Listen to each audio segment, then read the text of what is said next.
actually falls. There we go. It being 5:35, I will call to order this meeting of the Shelburne Select Board meeting September 8th. The first item on our agenda is the acceptance of minutes. We had two meetings since our previous, which was August 11th and August 26th. I've had a chance to read both. I found nothing that needed changing to impact the content of the message. Andrew, yourself? I've read them. I find them acceptable. Move to accept both sets of minutes. And I will second. Motion has been made and second to accept both sets of minutes as presented. Any discussion? Hearing none, put the matter to a vote. Andrew? Aye. And I am aye, and the motion passes to No. welcome, Rod. Welcome. Sorry for the delay. I lost track of time.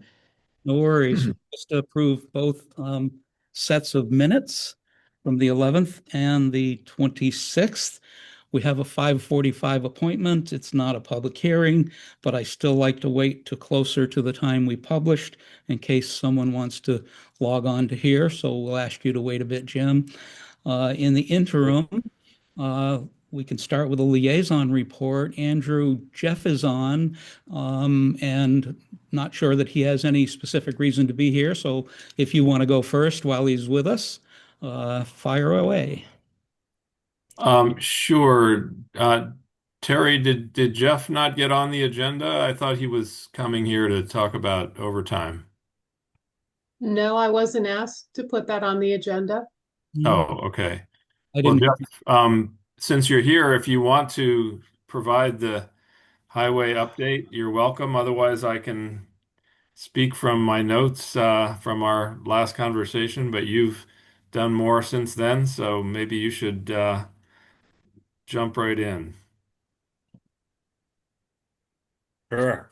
Um, Last week we focused on prepping Carpenter Road for paving. We put in the required culvert replacements. We put in the subdrain. Added some erosion blankets to where we needed to remove some of the material away from the road. And we're gonna have to do some tree trimming for the trucks. Unfortunately, paving continues to get pushed back. Right now we're scheduled for the end of October. Worst comes to worst, we can just reschedule for springtime pave. Um,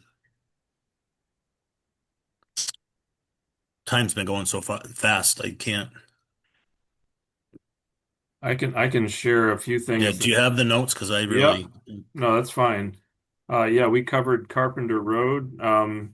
You mentioned that if there is remaining Chapter 90 money after Old Greenfield Road and Carpenter, that we may begin, that you are beginning to plan this Mead Hill Road work. And that will probably have to be broken into three or four sections, um, as the whole road is about a $600,000 estimated project. correct. Yeah. Um, you mentioned that the tractor is still in New Hampshire. No word on the dump truck. The small truck estimated completion of the cab and chassis is in November and the body by April. Um, we're planning to trade in the current 1 ton for the small truck replacement. And you've been working on the vegetation management and the yearly operating plan for the pesticide treatment approvals, and you were waiting to hear back from Clayton Edwards at MDR.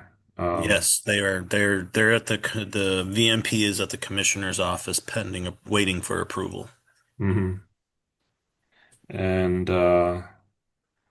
it sounds like the um, Jeff has been helping with the boundary line issues over on Baker Avenue, that the two property owners are working on a survey to try to clarify that. and Jeff has agreed to remove a few sections of the guardrail on Old Greenfield Road so that Connie Clark can have access for logging operations. That's all I had in my notes. See, I wouldn't have remembered that. Terrific. And you're still waiting on numbers from Warner Brothers or Joe Ray on the Yeah, I training. reached out. I reached out to Warner Brothers for Old Greenfield Road issues. Reached out to Donna Virgilio and reached out to Joe Ray, and the only one I've actually had any conversation with is Warner Brothers. So, if it's under 50,000, I did my due diligence and I reached out and tried to get 3 quotes. Okay. But you haven't Um, but you haven't got any numbers yet. I got a preliminary number, but when I brought that um, plan, I guess that drawing to Connie, she didn't really want that, so we went a different route. So they just have to rework the numbers. That's all. Okay. Terrific. and Rick, while Jeff is here, do you, was there a particular issue on the agenda that you wanted to speak to, Jeff, or were you? No, no, no, no. I know we discussed and I didn't look at the agenda. I just knew there was a meeting today and I knew we discussed the possibility of me just commenting on a couple of items and just to make sure that they weren't forgotten and to get the discussions rolling again on such items, but it can wait. Okay. So why don't we actually, if I mean, it's up to you, Rick, how you want to proceed with that. Do you want to take it under other business or schedule it at the next meeting to have a more time for Jeff on revisiting the overtime? And I think that Which one? the time clock was the second issue that he wanted to speak to us about. Okay, well, on the overtime issue, we have discussed it before. I would definitely want that to be on a previously published agenda and invite the finance committee to hear the pitch as well. So I think that would be a lot more prudent.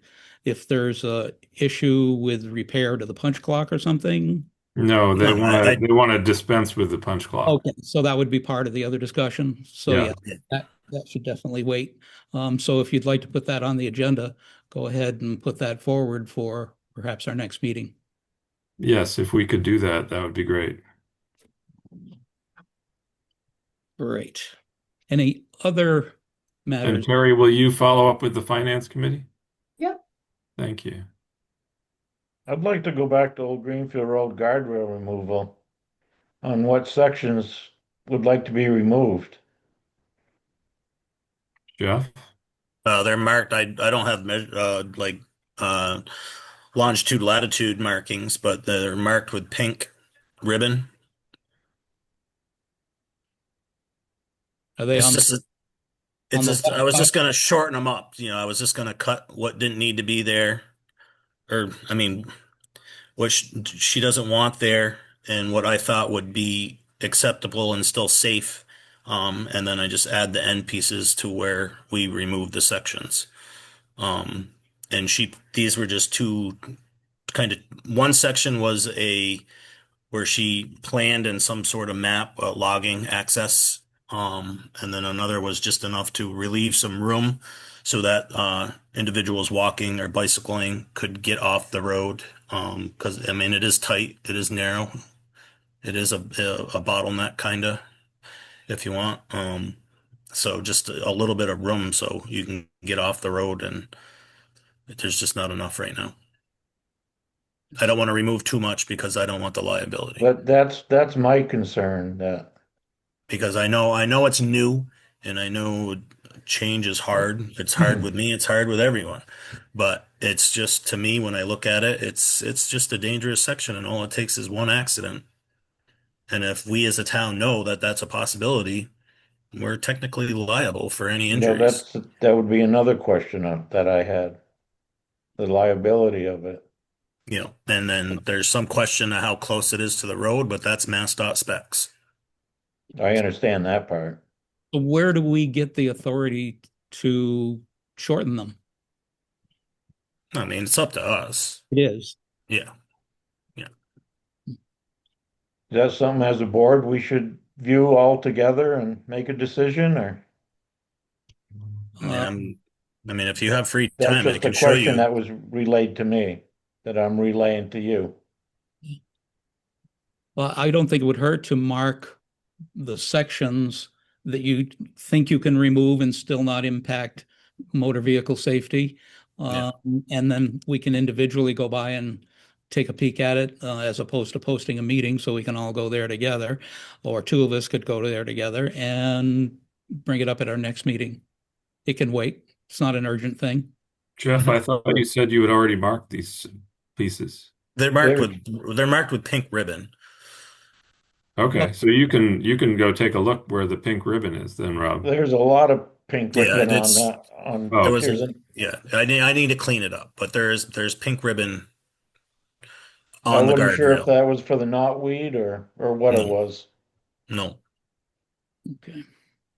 Well, I well, I think think in addition to the liability issue, I guess the other issue we have to consider is whether we are, um, you know, preventing a property owner access to their property. So I don't know if that's something that we have to take into account also. Terry, do you have any wisdom on that? Was there a site meeting before the construction began where abutters were present to look at the There plans? was, and Yeah. then the topic of guardrail was going up. I guess the topic of guardrail was brought up. The amount of guardrail being put down was not. Um, from there was more put in due to me looking at it and saying this needs to be here, um, than what was originally in the initial plan. Yeah, I agree that the board should take a look at the area and then weigh in at the next meeting. Okay. if you could give us an idea, even if we need to go with tape rules, Jeff, if you say I'm going to take 4.5 feet off the left side and 2 feet off the right, or whatever you think you're going to do, we can go and get a perspective of what that looks like, as opposed to hoping the tape is still where you put it. All right, I can do that. Fair enough. Thank you. Excellent. So that covers highway. Yeah, I didn't know if Jeff, if you wanted to be here for other items, there is Yeah, a I can stay on. okay, that we are going to talk about the buildings and grounds position Okay. uh shortly or Yep. after Jim. No big deal. All right, well, let's get to our 5:45 appointment, and we'll come back, Andrew, if you have anything else you would like to share with us in your liaison reports. Mhm.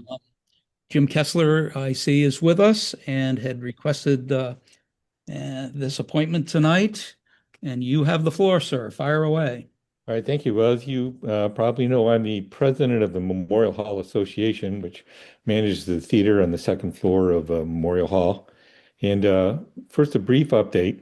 We have been working on our project to renovate the theater, and it's coming along, I think, really, really well. The seats are going in this week. They've already started today, and they look great. The ceiling has been repaired and repainted. The walls have been repainted, and the draperies that were hanging there, which were not in great shape or very attractive, have been removed. And the floor has been repaired and refinished, and it looks really good. I think people are going to be very pleased with how it ultimately has come out. So that's coming along. So that's the update. The next item is that because we're just about finished, we're going to have an opening party on October the 19th. And and at that party, we'll have a couple, maybe three bands even, and comedy MC, and it's going to be free and open to whoever wants to show up, as long as they're willing to listen to our fundraising appeal in the middle of the festivities. But beforehand, the Chamber of Commerce has offered to set up a ribbon cutting ceremony on that day, on the October the 19th. We haven't settled the final time. It'll either be at 3:30 that afternoon or at 4 in the afternoon. And we'll get you the details, but I wanted to invite the select board to attend the ribbon cutting. Andrew is going to be speaking with Jesse Dean at the chamber to talk about who else ought to be there and in what capacities. But I think it'll be a very nice event. Jessie Dean has offered one of the two giant scissors that she has, which people may have seen at the ribbon cutting for the Bridge of Flowers. And I think it'll be a nice event. And I think the party will be nice as well. So I hope you're able to come. In addition to those, that brief update and the invitation, there are a couple of things I wanted to bring up. One is something that I hope the board can decide tonight, and one is something I won't ask you to weigh in on tonight, but I may be back in the future to ask you for an opinion about. And that has to do with when we started this fundraising, we asked different people for advice about the fundraising. And one piece of advice we got was twofold. It said, first, they said, nobody knows that there is a theater in Shelburne Memorial Hall. People who've been there know that it's there, but there are people who've lived in their towns their whole life that have never been there, and a lot of people from outside the town who don't know it's there. And that may sound remarkable, but it's true. I was at the bank, Greenfield Savings Bank, as you know, across the street from Memorial Hall, and mentioned to one of the tellers that the movies about the movies that weekend, and she said, "Well, where do you put the movies on?" And I said, "In the theater in Memorial Hall." And she said, "There's a theater there?" I had no idea. So people who've been there know it's there, but people who haven't been there really have no way of telling that there's a theater located there. We have marquee boxes, but the marquee boxes don't say where the theater is located. They just say what the movie's going to be or the opera. So I'm not asking the board to do anything about advertising the presence of the theater. But the other piece of advice we got in connection with that was that the theater should have a name. When it was a movie theater, it was just called Memorial Theater. For years, we've just called it Memorial Hall and not named the theater itself. And Andrew Baker pointed out that the building is Memorial Hall and the theater is the theater in Memorial Hall. But the problem is that there are at least 24 memorial halls in New England alone, and at least a couple of them besides Shelburne Falls have a theater in them. So calling it the Memorial Hall Theater doesn't necessarily tell people where it's located. If we call it the Memorial Theater, in some ways that's worse because there are memorial theaters all over the country. I came up with a dozen or two when I Googled Memorial Theater, and they're literally spread across the map. There also there's also a Shelburne, as I'm sure you know, not only in Massachusetts, but in Vermont and also in Nova Scotia. So calling it the Shelburne Theater also could be not ideal. But as far as I know, there's only one Shelburne Falls, and Shelburne Falls has wonderful name recognition. And what we'd like to do is to call the theater the Shelburne Falls Theater at Memorial Hall. And that would only be for things like our printed materials. And if we have a website, we could have a Shelburne Falls Theater website and so on and so forth. But we didn't want to do that without asking for the blessing of the select board. We're the leaseholders of the theater, so I suppose we could call it whatever we want, but it's the town's building and we want the town to be happy with what we're calling the theater. And so I'd ask your permission for us to start using the name Shelburne Falls Theater at Memorial Hall in terms of our website, web presence, and also in terms of any printed materials we have where we could refer to the Shelburne Falls Theater. This was also highly recommended to us. Speaking of the Chamber of Commerce, Jessie Dean at the Chamber said she thought it would really be a big plus to call it the Shelburne Falls Theater because she says that Shelburne Falls has tremendous name recognition, not just locally, but really even across the country. And that would be a great way for us to, first of all, to let people know there is a theater in Shelburne Falls, but also to promote the theater when we go online and do things like that. This ties in with the fact that the ShelburneFalls.com website is up, and Kate Chadwick is already roughed out a Shelburne Falls Theater page that could go at the end of the ShelburneFalls.com website, so that people who go to ShelburneFalls.com will be able to see a page devoted to the theater.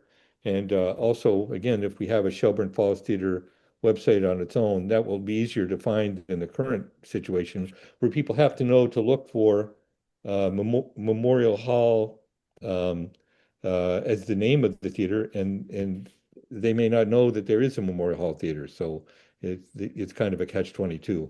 If you know it's there, you can find it, but if you don't know it's there, you can't really find it.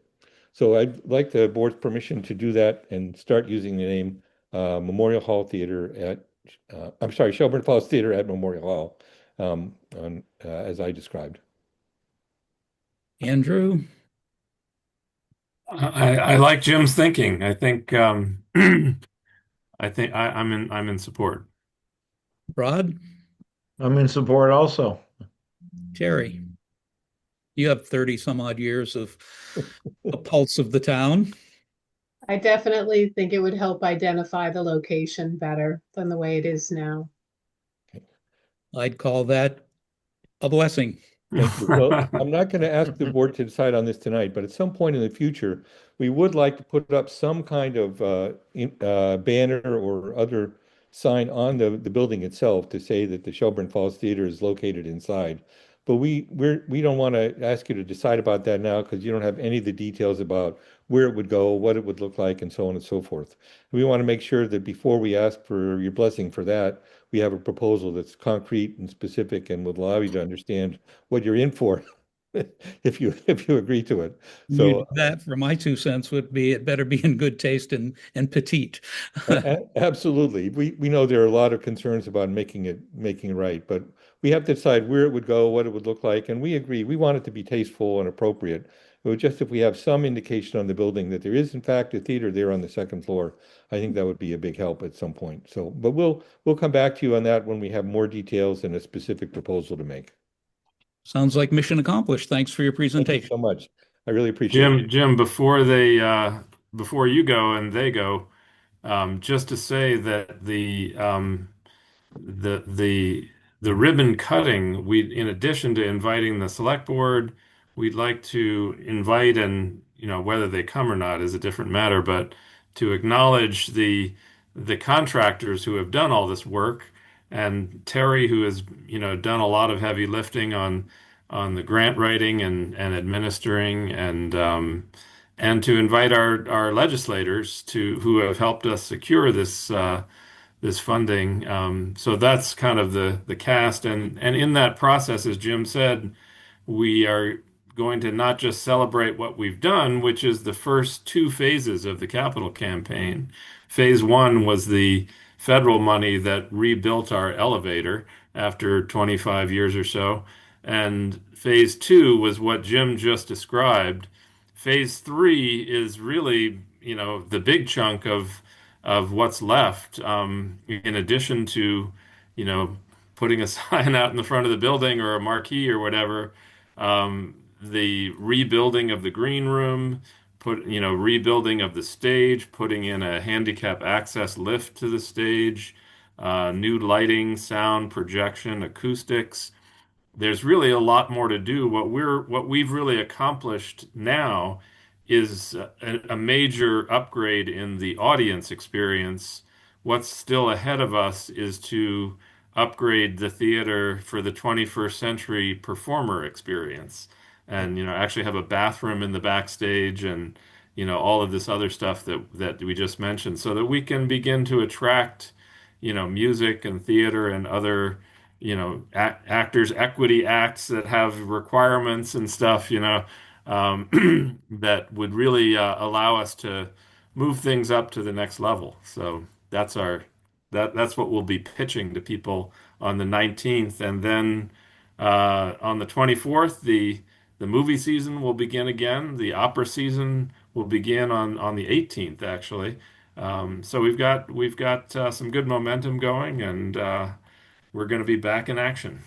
Yeah, and also just it bears mentioning again that when this section of the work is done, we'll have received $187,000 from the Mass Cultural Council grant, and that's been matched, as you know, by money from the town as well, which is been very generous about supporting this. We've also used this as a way to raise money from the private donors and the general public, and we've raised over $80,000, and we haven't really begun our public appeal for donations yet. So there's a lot more work that needs to be done on the theater before we're done, but we've made a tremendous start at chipping away at that and raising money to move on to the next phase. So thank you to the town for what the town has done so far, and again, I hope everybody's happy with it when they see it because I think it's a huge improvement. Okay, thank you much. All right, thank you. Andrew, does that complete your liaison reports? Oh, just to say, yes, that does it. We have the Pocket Park coming up, and the Arms Pratt group has not reconvened. So yeah, that does it for me. Terrific. Rod? I have nothing. I've heard nothing from the contractor on the pocket park, but I expect to shortly. Well, we have that information before us later on tonight for sure. Okay. Um, the what was I thinking? Oh, the other thing I was thinking of is also coming up later tonight too. So, okay. Terry, any additional information from you this evening from Town Hall? No, nothing at this time. Um, I have just a notation that the Police Services Advisory Committee has still not scheduled another meeting. Continues to disappoint me. Hopefully we'll get to it soon. The Franklin Regional Transit Authority Advisory Board, I had mentioned at our previous meeting, was having meetings, and all member towns have now participated in a stakeholder engagement meeting with the Mass DOT and others involved to discuss the 5-year update of the Franklin Regional Transit Authority strategic plan. It's called the Comprehensive Regional Transit Plan, and I attended on August 19th, where discussions included some towns asking for regular transit schedules where they currently may only have on-demand service, expansion and coordination with the Pioneer Valley Transit Authority on areas that they both serve with similar items. And the next board meeting is September 18th coming up. From the police department, we'll be getting to the police administrative assistant later this evening.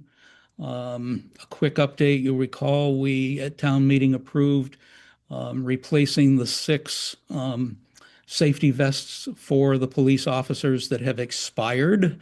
And 3 have already been measured and ordered, and the remaining 3 officers continue to try to coordinate. Apparently, there's one person in Chicopee with strange hours that can properly do the fittings that are required for these vests. So it's been a scheduling issue, but the last 3 are ready to get those appointments squared away.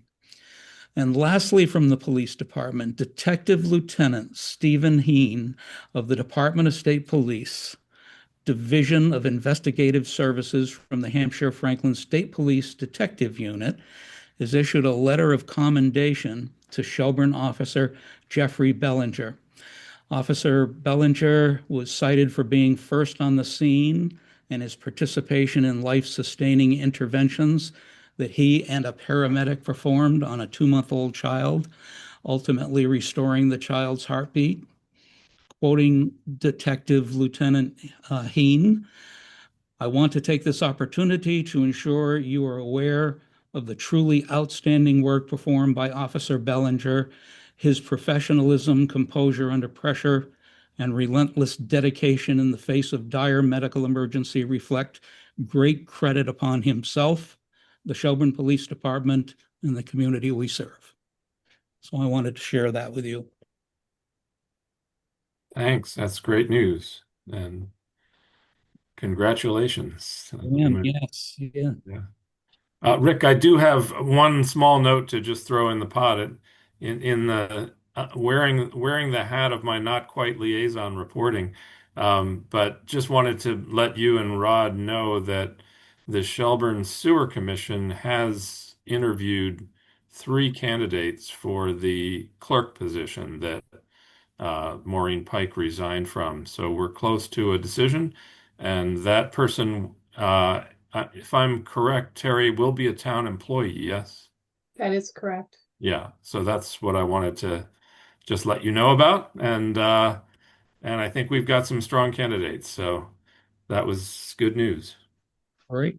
Thank you very much. We're on to old business. The first item is Pocket Park project, the landscaping proposals for the Pocket Park change order number 1.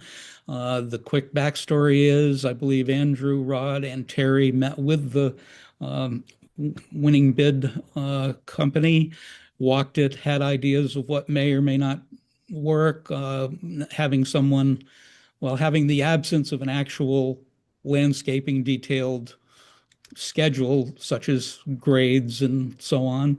A lot was worked out verbally. Some decisions were made and other requests were made. And a quote came back to us for another $9,422 to make the changes that ended up being agreed upon. We've looked into what we can or can't do because this was $100 difference of two bidders, if you recall. What are we allowed to go up, if anything? And we found out that there is a number, but it's not that number. It's not another $9,400. And you guys have in your packet the breakdown for this pocket park. Change order, I should say. You want to hear my comments? You want to start with yours? You guys were there, I wasn't, but Well, I'd be happy to share my thoughts just going into this one. Well, I guess I'll start with a question, Terry. Did the contractor they were aware that we were asking them to not do certain work, like dig holes and plant trees, right? 10 That is trees. correct. And did they account for that financially in their proposal? Yes. You'll note in the change order, it eliminates the 10 trees and installs shrubs along the east side of the pavilion and the southern border of the park. And then the other change order, or the other change to the plan was to install a border along the walkway and use a product similar to what was used on the Bridge of Flowers because it compacts well. And this is what Right. resulted. Okay, because I guess, well, I have to say I'm disappointed. Me Um, too. and and it does not feel like the contractor was going at it in the spirit in which we discussed it, which is essentially to say, what can we trade for the trees and the holes, to make this keep going forward within the boundaries of what was bid. well, I That don't was recall that it was stated in that manner. What can and, we trade? and wasn't the option to stop with holes in trees but make holes in shrubs? I mean, that was kind of like an easy swap, Yeah, wasn't it? I mean, I'm surprised that 10 trees and 10 shrubs or five shrubs or whatever it is, were the same economic value. Um, No, there'll be more shrubs. The shrubs will be placed in accordance with the plan, and if you look at that sketch, there's a lot more shrubs than there were 10 trees. Yeah. well, We there were, basically asked them to back out what it would cost for the trees and installation and replace with shrubs in those two areas. no, the only shrubs that were not on the plan were the arborvitae by the propane tanks, right? No, they were along the Deerfield Ave Well, border. those were on the plan. Right, but he didn't quote those in the initial bid. He just did the trees. Oh, okay. Again, we did kind of approach it with a less than specific plan. Yeah, I guess I have to Mhm. say I'm feeling like we're being taken for a ride, and I just, Well, there was no upcharge for that part, though. I mean, he listed it on the change order, but when you look at the itemized breakdown, there's no additional money there for trees and shrubs. I think that was an even swap based on the material that I have in it. The money here is organic gravel, walk gravel with delivery, $5,350. So that's, as I understand it, because we asked for this particular product that was used, as I recall, in the Bridge of Flowers. It does pack well and so on. But the original design included, it quite clearly stated, stone dust or stone gravel right. pathways, and that was a change. So there's 5 grand of the, or 5,300 of the 9,000 in change upcharge, which I think we can live without and just go with what was in the original specs for the bid, Mm-hmm. and save that money. Two things that bothered me were project management, adding another $950, like they didn't know they were going to have to manage the product or the project, and then performance and payment bond, an extra $204. Why wasn't that in the original numbers? Who wouldn't have expected it to be? Terry, you want to help me? The performance bond is based on, I think, 10% of the total cost of the job. So when the cost of the job goes up, the cost of the performance bond goes up. So Um, if we declined all of it, that would go away too. yes. Okay. I mean, the problem is, and we all know that the specifications weren't very specific. We gave him a concept drawing and said, how can we accomplish this? When we met on site, he asked specifically what type of stone we wanted on the walkways, and we discussed that it needed to be something that would hard pack so that it could be wheelchair accessible, and something that wouldn't be kicked all over the lawn grassy areas when it's being mowed and maintained. So that's when I suggested that we create a border along that walkway, and use the product that the Bridge of Flowers used, because that stone is clearly well compacted and not being kicked around. Mhm. I guess one question that I have, Terry, is can we change horses at this point? I've lost confidence in this contractor.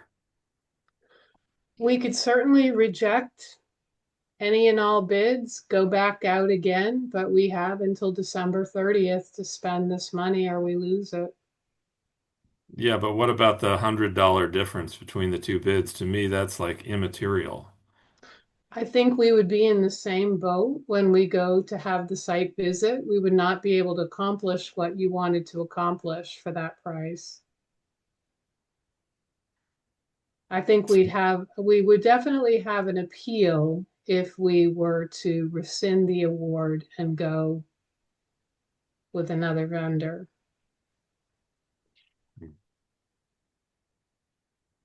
If that happened, getting it spent in time, we'd probably end up having to give that money back to the state. It just The only feels other like, thing, go Yeah, ahead. nobody's happy about this. and the only other thing we can do is reject the bid and do it piecemeal, spending what we have, Yeah. perhaps on the caps of the barricades, but even that's dicey because there's a lot of elevation and grading work that needs to be done in that park. I walked it. What if we just reject the change order and just say go ahead on the original spec? You're not going to have a pathway. It sounds like, did he say his original figure for what he was going to use for the stone or stone dust wouldn't do what you wanted and it would require something different? I don't know if you recall, Rodney, that he was talking about putting gravel down, some kind of At stone. one point, he was talking about 3/4 inch stone, Oh, Yeah, which isn't No. no ADA way, a acceptable. wheelchair. And No, we then, all said we're not doing that. yeah, and then like a TRG was suggested, and which Well, packs. I clearly recall saying, look at the gravel we put underneath the picnic benches. Yeah, That has met the spec. That's what we were talking about. that's like Except a it's all over the TRG top of the stone picnic dust. tables, and I mean, it's not going to stay in place.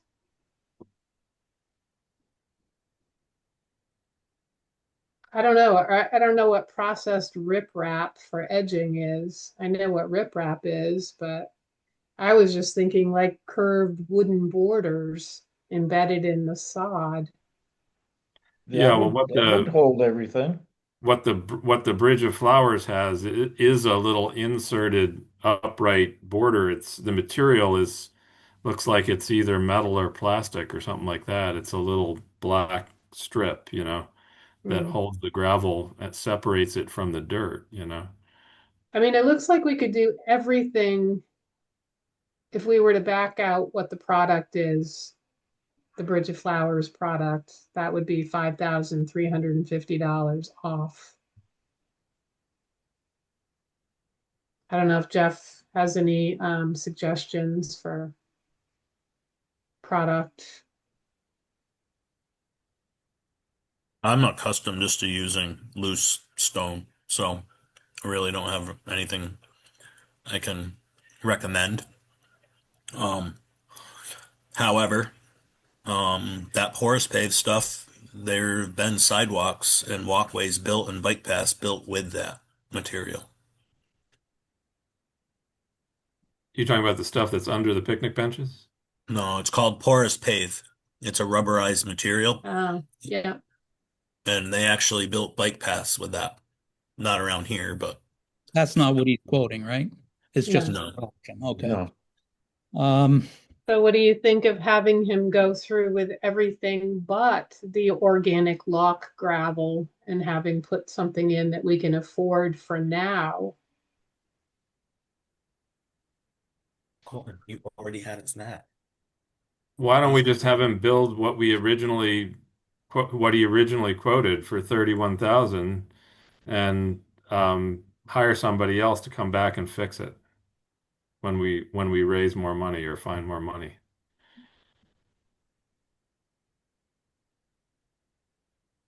I just don't really feel like paying this guy any more money. it seems like a large amount for the little bit of material that's there. it's almost a third again. Yes, Well, and it seems like you could get more done for $30,000 than what he seems to think. That's a lot of money to build a it little is. path in Yep. behind your picnic table and move a couple of Jersey barriers. It's really I didn't feel like we were asking for a lot. Yeah, and he quoted 2 weeks to do it. So you're the clerk of the works, Rod. What's your Would you still eliminate the trees and go with the shrubs? I would go with the Yeah, I don't shrubs. think I think we need to have other people involved in selecting the trees. I mean, we could stick with trees. We'd have to agree on the number of trees and the kind of trees. Um, the I thought shrubs are easy to put in later. My only concern with the shrubs on Memorial Drive is, are they going to get just plowed over by snowplows? and full of salt, which will kill him anyway. Native shrub hedge, yeah. That's pretty poor design along a road. Well, I mean, it depends on, how far back you set them and what they are and whether they're sturdy enough to withstand the kind of rough treatment you get by being at the edge of the road. With just the salt in the. There's a sidewalk there, isn't there? So that would be a No, buffer. there's no sidewalk. Oh, Oh, okay, that's on the other side. Sidewalks on Deerfield Avenue, there's a, Okay, all right. that's not even on the side where the pocket park is. Oh, yeah, yeah, yeah, And yeah. the, and the sketch shows that row of hedge right at the edge of the roadway. So there's lots of concerns there. Hmm. Trees, I thought we felt originally that wasn't something we should move on anyway. It's at least without consulting the owners of the property. And the difficulty of trying to quote specifics that we didn't have as to um, the species and so on. So I don't know. The screen of the hedges along between the Foxtown and the pavilion, I think are desirable. They're in a safe spot, and Hmm. probably we could do those. But um, let me just give you some numbers, food for thought. Um, we would not be required to do a new bid if we got that number down to the maximum of our budget, which would be $5,874 on top of the 31,900. Okay, so you look at that, how do you knock this $9,442 back into that 5,000 range? And do we even want to do that? Because now that precludes Ashfield Stone seating, precludes everything else, because that would completely max out the funds that are available, and we haven't voted that additional funds for this project yet. I'm with Andrew on this. I think tell him just do what you were asked to do. He said he can do it with 2 weeks in September.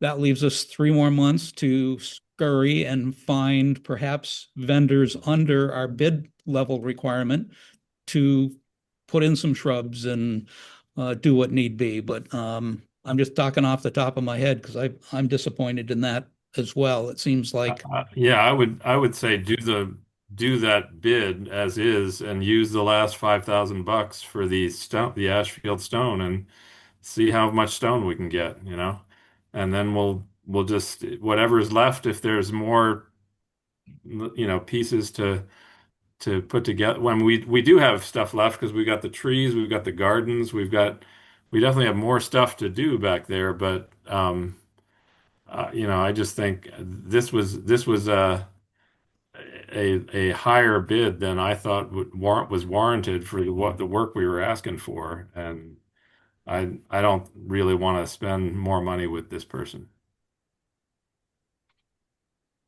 uh seems like, Rod, you agree?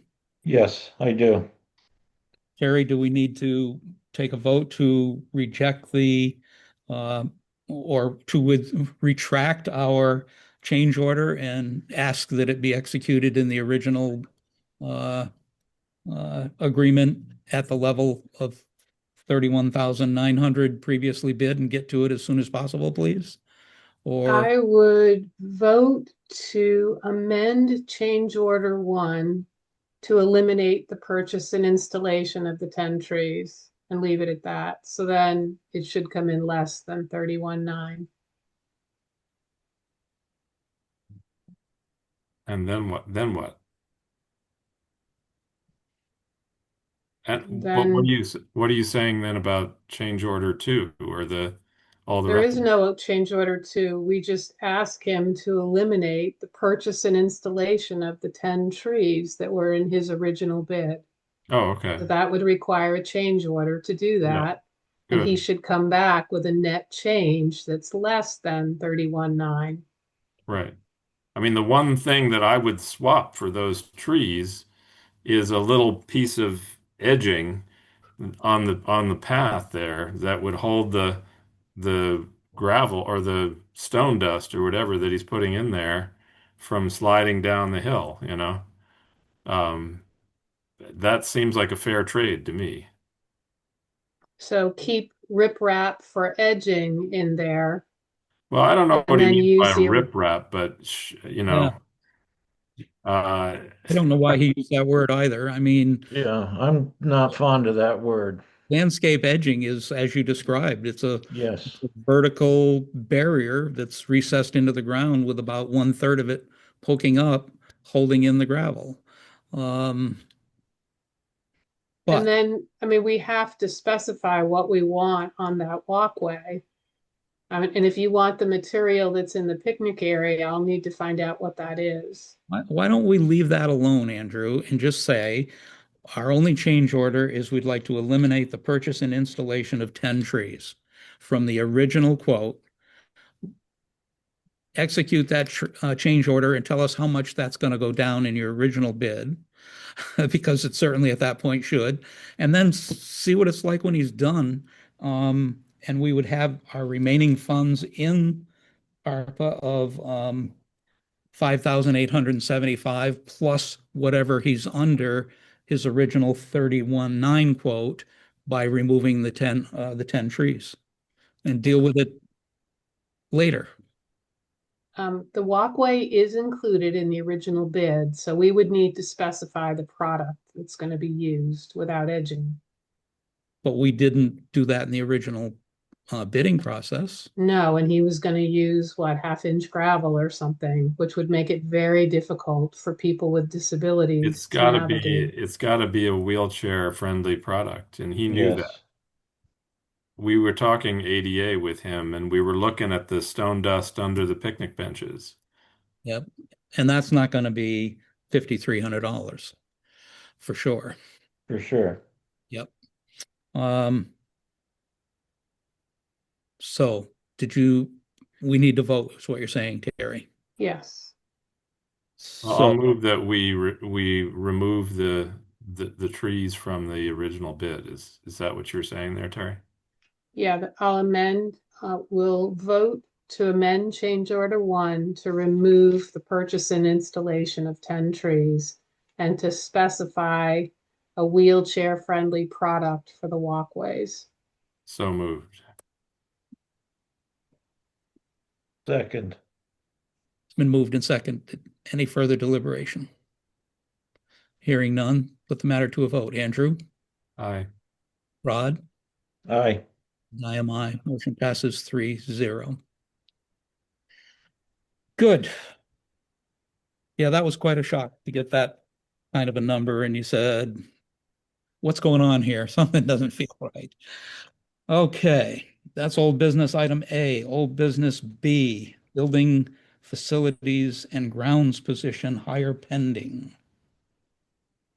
Well, some of it is just that we got much better work, I thought, from a local contractor when we built the pavilion, who, put in footings and leveled the ground and poured, did that whole stone dust thing for a fraction of what we paid, what we bid this guy out for. So, But yet a second company was within $100 of him, so it didn't seem crazy. But as I think I mentioned before in one of our meetings, I spoke to local contractors that do this work, and they chose not to bid on it because it wasn't specific enough to know what the heck they were being asked to do.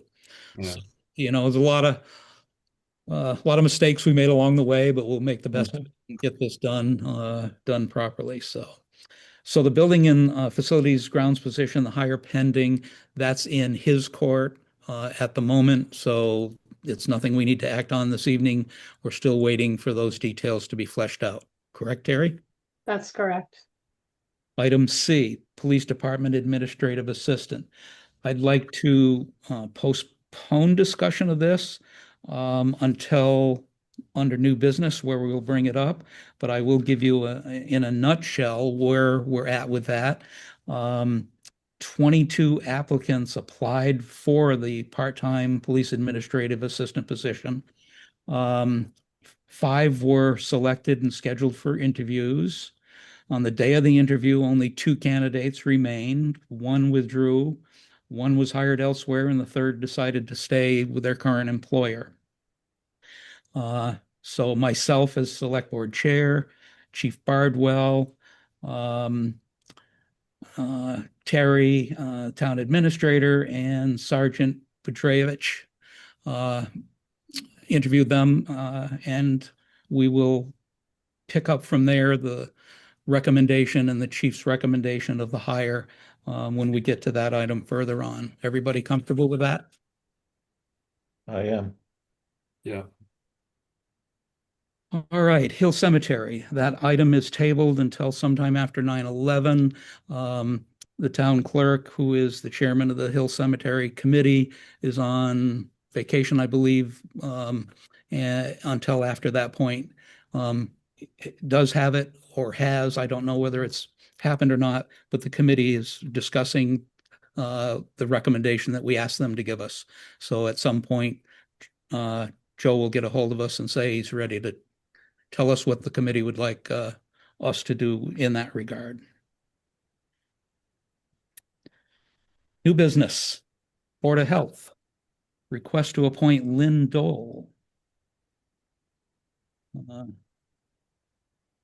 Very, very capable person, longtime family, moved back to town into the family homestead, is currently a registered voter and completely eligible to hold this position and has a great experience with it. And we've had this vacancy on the Board of Health for, I think, as long as I've been on the Select Board, several years. Any comments, thoughts, discussions, or motion? I would move to appoint. Just a clarification. Lynn is now a Shelburne resident. That Yes. is correct. Oh, I'll be Mhm. darned. Okay. It's mentioned Well, in her letter in your packet. She was formerly in Ashfield. Yeah. But after the passing of George and Bucky, she's moved back into that homestead on Anderson Road, is it? Yes. Great. Well, I'd be excited to have her on town boards. She's a great person. So you've made the motion, Yep. Second? moved and seconded. Any further discussion on the appointment of Lynn Dole to the Shelburne Board of Health? Hearing none, put the matter to a vote. Andrew? Aye. Rod? Aye. I am I. Motion passes 3-0.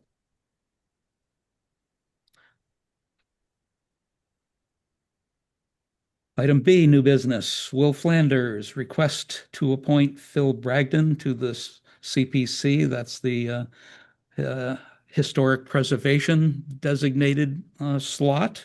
You'll recall at our previous meeting, we accepted Phil's resignation from the Energy Committee because you can't serve on any other committee when you're on the Community Preservation Committee. And they voted at their August 5th meeting to request that we appoint Phil to their committee with that focus on historic preservation. So moved. Second. Moved and seconded. Any further discussion? What's the I matter? think Phil will be great at that, and I'm glad he's stepping up again. And we'll put the matter to a vote. Andrew? Aye. Rod? Aye. And I am I. Motion passes 3-0. Police Department officer request for family medical leave. One of our officers, we don't need to mention names on this matter, in my opinion, is requesting family and medical leave for 4 weeks, starting on or about October 17th. And the request includes using accumulated sick time during that 4-week absence. I have read the town personnel policy, and I believe Terry will confirm that all of this request is 100% in compliance with the Shelburne Town personnel policy. And do we have a motion to approve the request? So moved. Second. Moved and seconded. Any further discussion? Hearing none, put the matter to a vote. Rod? Aye. Andrew? Aye. And I am I. Motion passes 3-0. Tom Williams, I believe he is with us.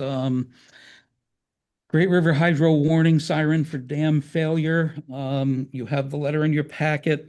In a nutshell, the Emergency Management Committee members and he is requesting that the Select Board write to Great River Hydro, asking them to reconsider not installing a warning siren in Shelburne Falls as an early warning of an imminent dam failure.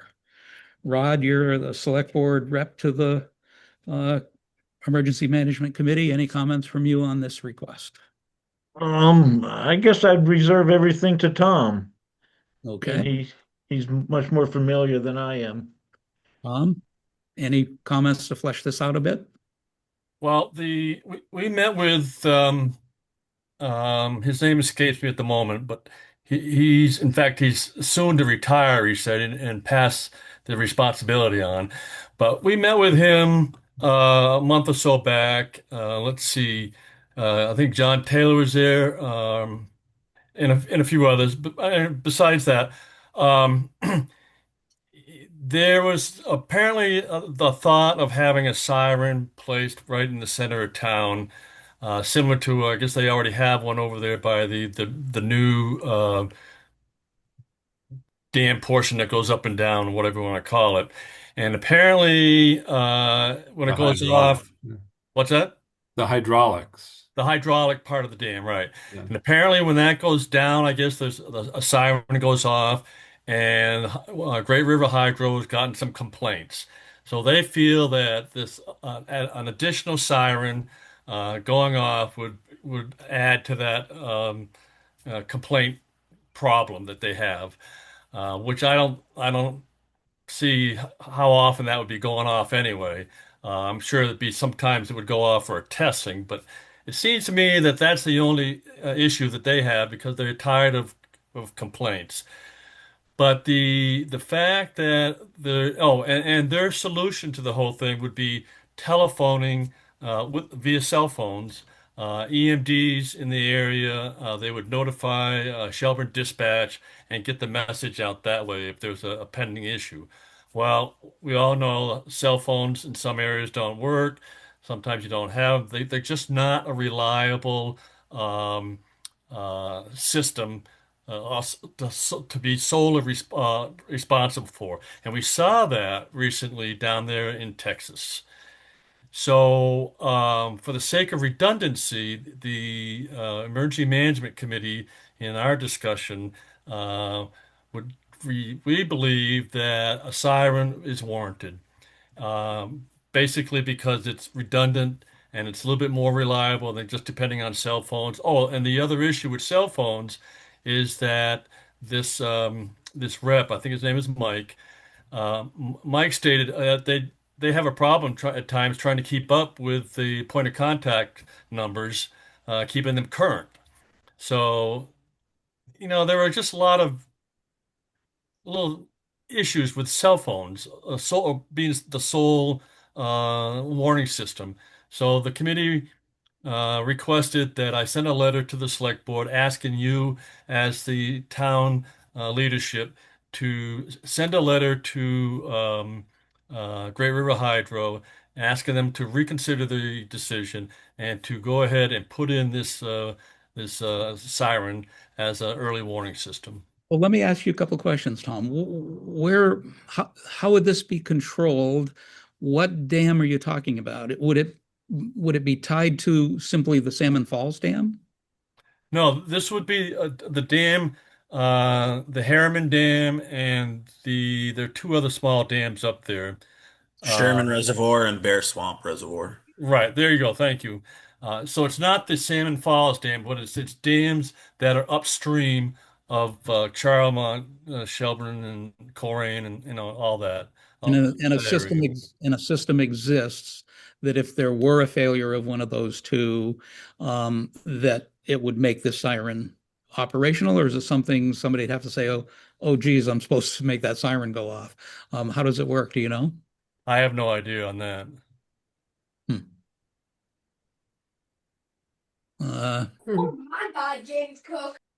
Andrew, Rod, My only information comes from reading the papers about what happened in Texas, and they had some kind of system that they were supposed to have down there that had automatic sort of triggers in the water that probably were activated when you get to a certain number of feet above flood stage or whatever. Um, so I think what was proposed down there and was not funded prior to the disaster was an automated system. But yeah, sounds like this is as well. Can I just when Hurricane Irene hit, the water levels and hydraulic forces were being monitored, and I know that because of Tim Lively. He is the EMD director in the town of Heath, and he had spoken to someone that was monitoring that.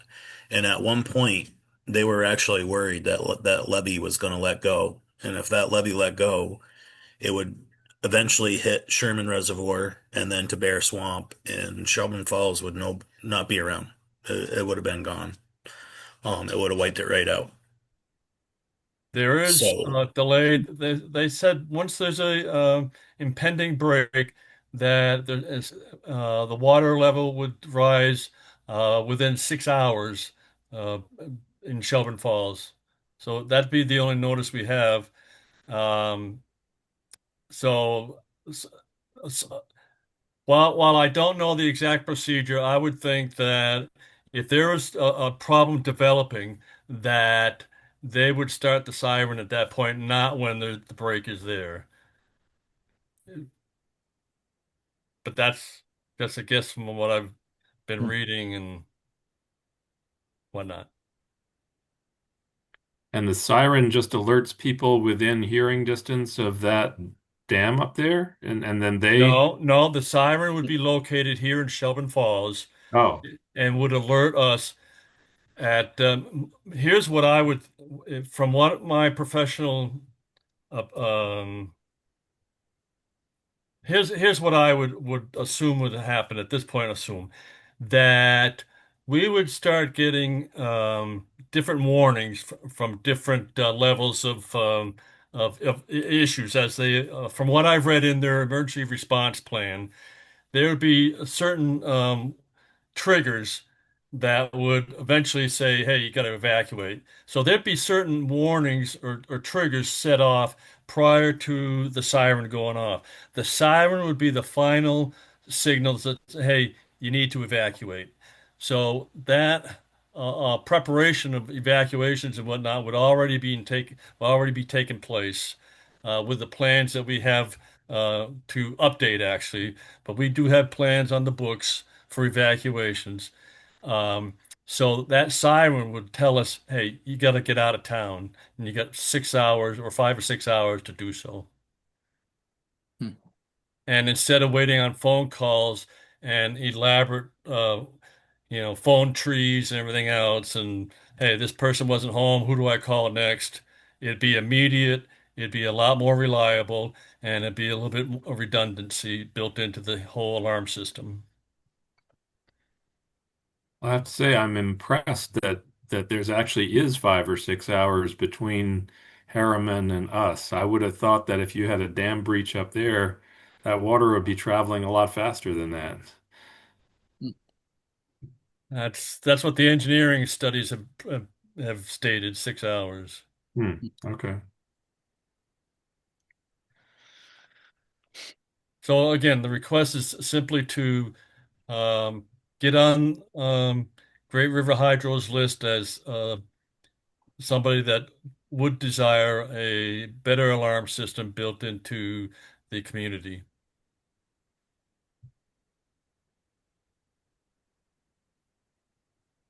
I'm in total agreement of that. Do we have a motion? I so move.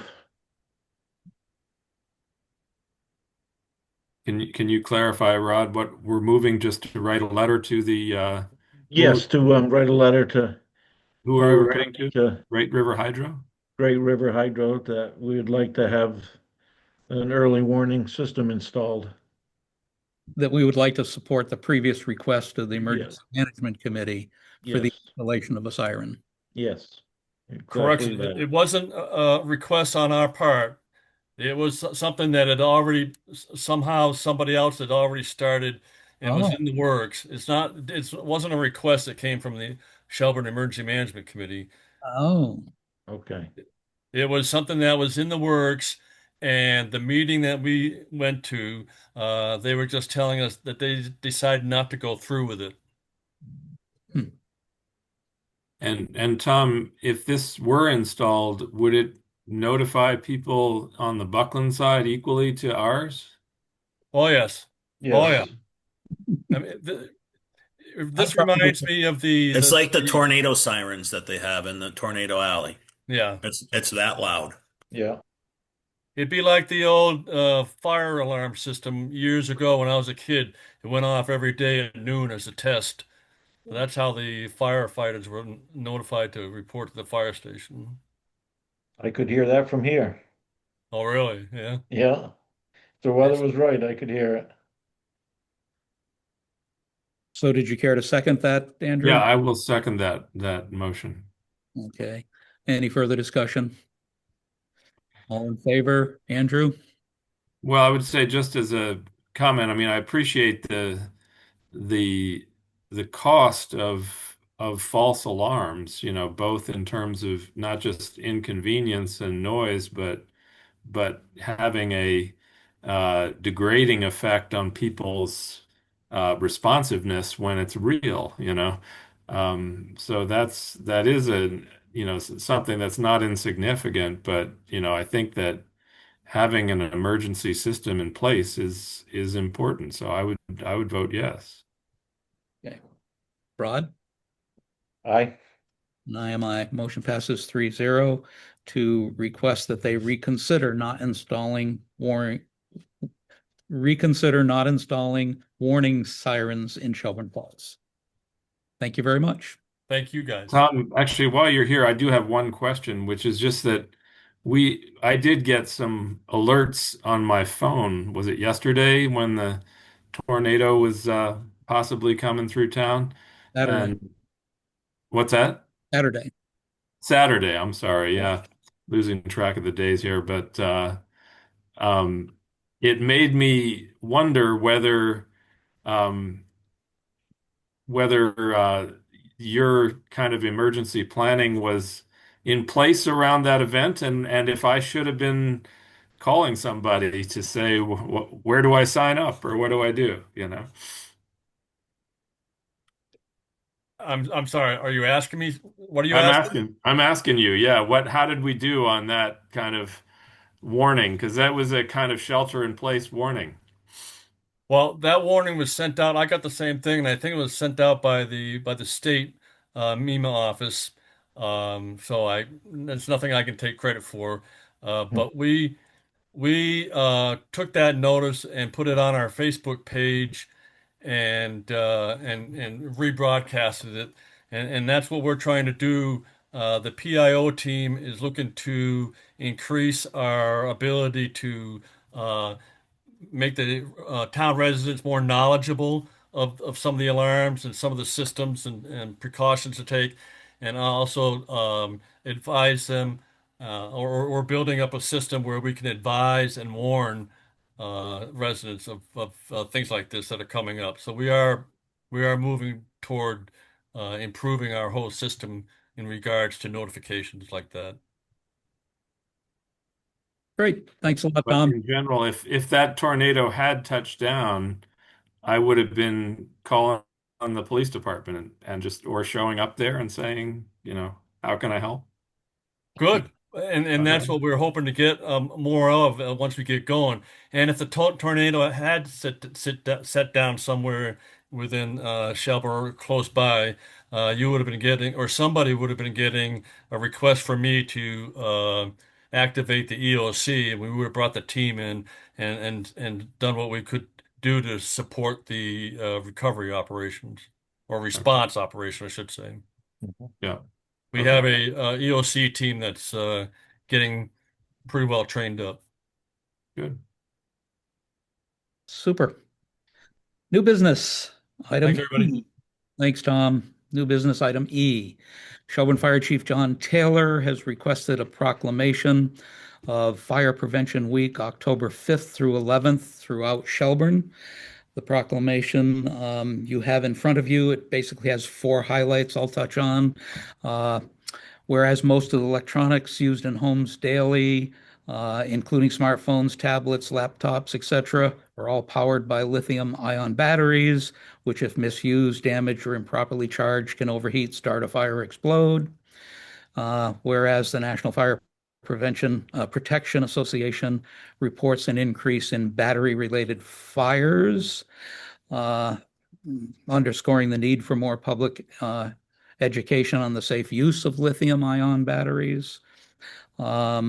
Whereas residents should follow 3 key calls to action: buy only listed products, charge batteries safely, and recycle them responsibly to prevent battery-related fires.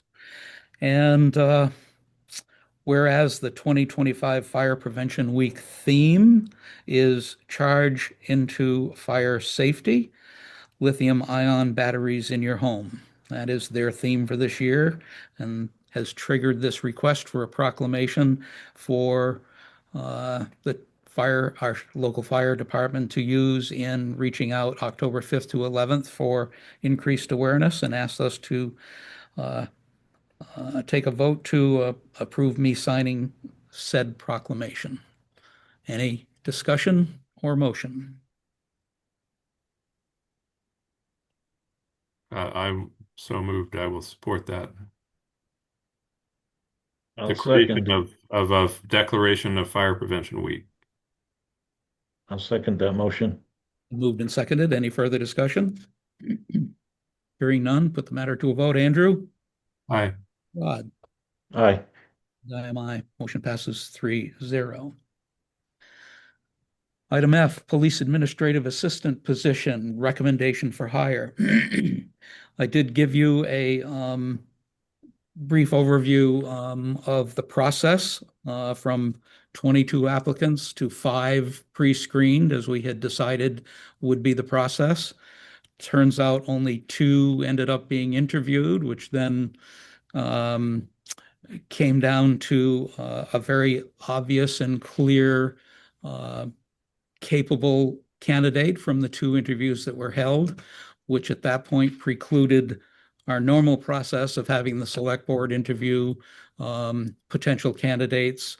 And the chief put it this way.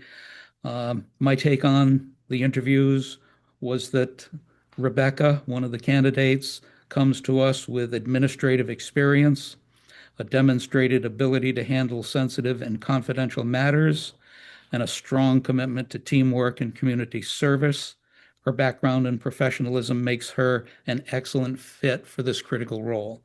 Obviously, this person would work hand in hand with the chief, and he needs to be the buy-in person, and I would support his choice. After the interviews of the 2 candidates that we did speak to, after a very brief deliberation, that was a unanimous consensus of that subcommittee hiring group, that the select board should offer that position to Rebecca Wells Robinson, a 20-hour week at $25 per hour. Do we have a motion that So would moved. facilitate discussion? Second. Moved and seconded. Any discussion? Hearing none, we'll put the matter to a vote. Andrew? Sounds like you found a good candidate. I would vote yes. And Rod? Yes. And I am yes. Motion passes 3-0. And you're correct, Andrew. Just one of the most encouraging interviews we've had. And we've been fortunate that the last 2 we had, we found candidates for positions that were just standout for that. The other being the one we have not yet put to bed, the building and grounds selection.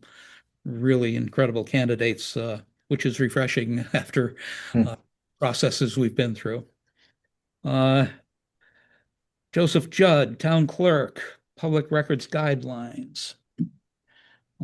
Also, you have in your packet the document that's been prepared.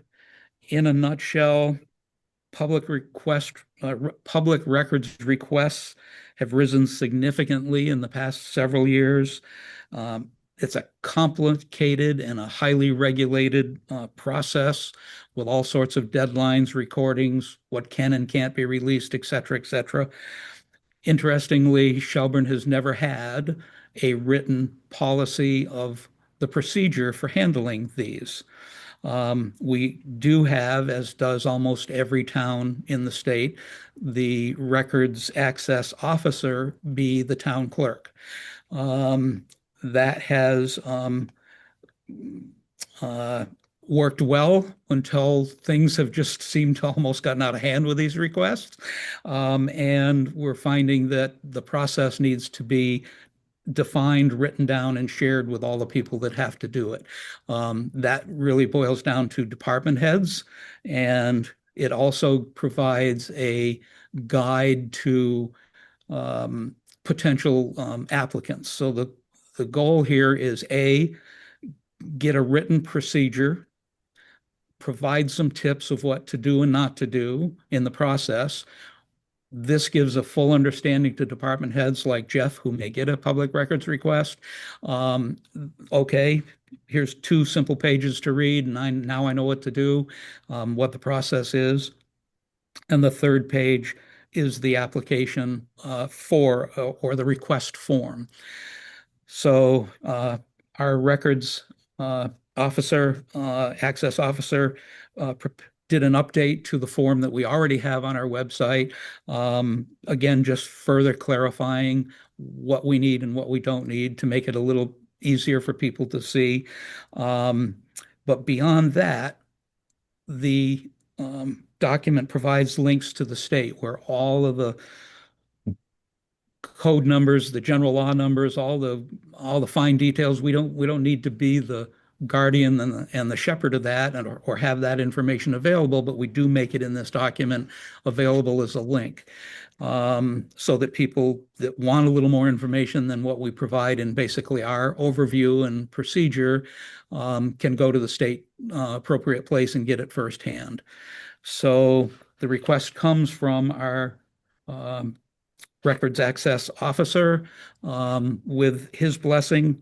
It's been through the police chief, who is very actively and well schooled on public records request. He has approved it. Terry, I believe you are in support of it, and as am I as the police liaison. So this request comes. And that's it in a nutshell. Any questions or a motion to get to questions and discussion? Whatever you wish. I'll move that we accept the materials presented for guiding and providing guidelines and forms and tips for public record requests. I'll second that. Moved and second. Any discussion? I do have a question. Fire. It seems to me that is there more that a department head needs to do than simply refer the request to the public records officer? No, as it says right off in the get-go, I think the very first line or one of the very first ones is that all requests are to be sent only to the record access officer. Right, that was my understanding. You just made it sound like there was more that they needed to be doing or something like that. So no, once they records officer receives the request, sends it to the department head that will fulfill that, and we have them for the treasurer, for the assessor, for highway. There's what are their responsibilities? So this helps them see, okay, once I get it from the clerk, the record access officer, here's what I need to do. When I send it to the person who's requested it, what are my requirements? Because we need to keep a legal record of it. So it's details that a full copy of the response be then provided back to the records officer, which it stays on file as a town record, so that we know, A, we met the time frame, we satisfied the request, and it's been logged and record kept. Right now, it's kind of who's got it, who's going to send it out. It just needs some structure and definition of the process, and that's what triggered the whole thing to get it going. Terry, did I see you raise a hand? No? No. I guess in the way that you just walked through that, Rick, it seems to me that if we want the records officer to be our sole point of contact with the public, then once they've completed the internal loop of gathering the information, that information should come back to them and they communicate it back to the person who requested it. One of the problems in that was that unlike Greenfield and bigger towns, Joe works part-time 3 portions of days, and you have to meet these deadlines. When the report's ready by the person who created it, it just makes most sense for that person to go ahead and email it or snail mail it or whatever to the person to get it done within the required time frame, and then report it back. So this is how the records access officer felt most comfortable. in seeing that we had a process that would expedite and stay within the required time frame and give us the proper records on hand. One example is the police. Records that the chief would prepare are generally going to be much more sensitive information. And we didn't feel it was right to ask that. The chief send it to the clerk.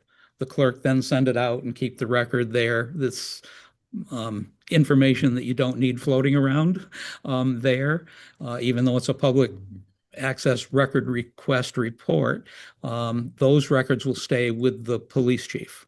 So it just made sense that all department heads should do the same thing because it'll come in with an address, either an email, a request to have it emailed or snail mailed, and it'll be clear where that report needs to go. The key here was just to make sure those department heads knew that a duplicate exact copy and the date it was sent to them also went to the town clerk for his recording for official town records. Okay, yeah, that sounds reasonable to me if it's a matter of timeliness and stuff. I was thinking more in terms of the preservation of the confidentiality of the records of just having one point of contact, but I guess that makes sense. And again, if that person asks our records access officer a question, he's not the one that could answer it anyway. So, Right. yep. So it just seemed to make sense. And believe me, this took weeks and weeks of work. I think we had a 10-page document in the beginning. We got it down to 3 that are concise and don't waste time on things that they can get information from the state on, but gives our town a process in writing that's, whoever thought we'd need it, but in this day and age, you definitely do. So, any further discussion? Hearing none, put the matter to a vote. Andrew? Aye. Rod? Aye. I am aye. Motion passes 3-0. Any other business? Our next meeting is September 22nd. And we also had come in a little late that you received earlier today. We'll bring up now because of the time-sensitive nature of them. There are 2 beer and wine permits that came in. Both are for events at Apex Orchard, who's had actually just an incredibly successful couple last the Peach Festival. We drove by and they have a huge parking area. It was packed and cars were lined both sides of the road for about a quarter mile each way. It was mind-boggling, the draw that they had. So there's 2 more. One is for Phantom Brewing, which is Wells Street in Greenfield. This is for an apple and cheese festival on September 14th. And the second is home fruit wine, which is out of Orange, for the Fall Festival at Apex Orchard, and that's October 19th. Do we have a motion to approve the permits or any discussion in advance? I make a motion that we approve these two applications. Second. Moved and seconded. Any further discussion? Hearing none, put the matter to a vote. Rod? Aye. Andrew? Aye. And I am aye. Motion passes 3-0. Any other business of which I may not be aware, Andrew? Just to say that I would have had more to bring, but about the CPA deadline, which is coming up on the September 15th for pre-applications. I still have not heard back from our CPC committee, but I will go ahead and I did make contact with Steve Greenwald from Renaissance Builders, who's working on Memorial Hall Theater. And he did say he'd be willing to help us, come take a look at the deck and give us a ballpark we could start the process with. So I'm hoping I'll be able to do that with him this week and be able to put in at least a marker to continue, putting together an application. It's a 2-part process. You do a short little form at September 17th, and then you do a longer form on Mhm. November 15th if you want to submit a actual application. I did attend on that regard the public hearing that the CPC held looking for, it was advertised. I think you had it in Two Town News. It was also advertised in the recorder, looking for public input on what are the townspeople interested in seeing get done, and what areas do you feel need attention? And this was the second one they've held. I attended both, and no one showed up at either last year's or this year's. But people don't show up until they got something they don't like or something they really want. So nothing new, I guess. Um, all right, finally, correspondence. I'm sorry, Terry, any other new business that I didn't know about? No. Correspondence, Clay Connor. Uh, Unfortunately, you have his resignation as Cowell Gym Director in front of you. Um, I don't know how long he's been. Maybe he's only been a couple of months that we um, hired him for that position, but his uh, ability to accept that position, the conditions for him has changed, and he's asked us to accept his resignation. And I don't know if it has he actually stopped working and turned in his keys yet, Terry, or No, his last day was Friday, so he'll be turning in keys shortly. so we can just accept that with regret, I guess. And thanks for giving it a go. And we're sorry that things made it not work out for him to continue. So on that, we're back to square one to start looking for another replacement. And I assume the Recreation Committee will get a hold of you, Terry, to look for advertising it again, or They had two applicants, so they might reach out to the second applicant. I have no idea what they'll do. I Until actually, they meet, they can't really discuss. okay, I think I can. I spoke to Norm today, who contacted me on another matter, and he said that he had reached out to that second applicant who's no longer available. He believes they've moved out of town. So we are back to nobody and nobody in the queue. So we're starting again. So if anyone hears and thinks that position might be of interest for them, come forward, but we'll let it play itself out after the rec committee meets, I think, next week to start the process to look for another director. I think that's everything. All right, Motion to adjourn so moved. Second. and moved and seconded. All in favor, Andrew Aye. and Rod. All right. I am I. Motion passes 3-0. Whoops. Thank you very much. And Jeff, thanks for hanging in and listening to us bore you to death.